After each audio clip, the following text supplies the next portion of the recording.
Hello बच्चों, यहां लिखा गया है कि मास m is suspended by massless string wound over of uniform hollow cylinder दिया, ध्यान दीजिएगा, of mass and radius r. If string does not slip on the cylinder, what will be the acceleration of mass fall on release? Clear है?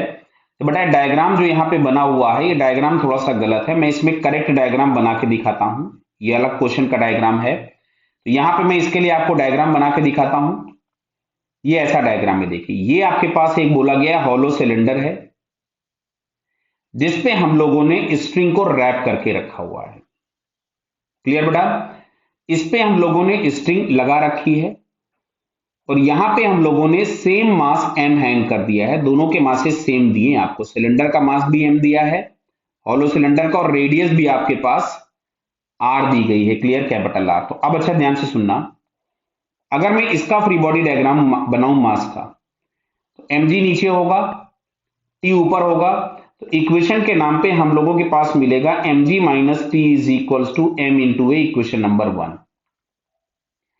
अब इस centre के about अगर हम देखेंगे तो mg नीचे लग रहा होगा। अब इसको किसी भी तरह से इस सेंटर के अबाउट हम रोटेट करा रहे होंगे, कोई मासलेस स्पोक्स वगैरह लगा रखी होंगी, जो भी कुछ किया होगा।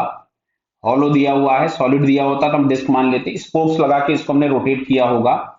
ये नॉर्मल हो गया और एक टेंशन टी यहां से लग रहा होगा और ये रोटेट कर रहा होगा with some angular acceleration alpha. Clear? तो यहाँ टॉर्क के नाम पे केवल और केवल टी मिलेगा आपको, क्योंकि एमजी और नॉर्मल का सेंटर के अबाउट टॉर्क 0 हो जाएगा।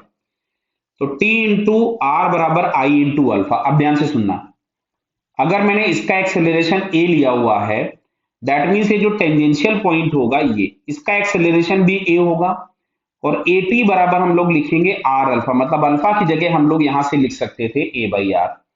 फिर से मैं लिखता हूं टी इंटू आर, और हॉलो सिलेंडर दिया था तो इसका मोमेंट ऑफ इनर्शिया हो गया एम आर स्क्वायर, और अल्फा की जगह मिल गया ए बाई आर। तो इस आर से एक आर गया, इस आर से आर गया, तो टी बराबर आपके पास हो गया एम ए। इसकी मैंने वैल्यू उठा करके इक्वेशन में पुट कर दी, तो यहां से बेटा आपको मिलता है 2ma is equals to mg। तो ये a बराबर हमारे पास आएगा g/2। तो जो एक्सेलरेशन हम लोगों के पास पूछा गया था ब्लॉक का, दैट इज g/2, जो कि हम लोगों को यहाँ फोर्थ ऑप्शन में दिया है।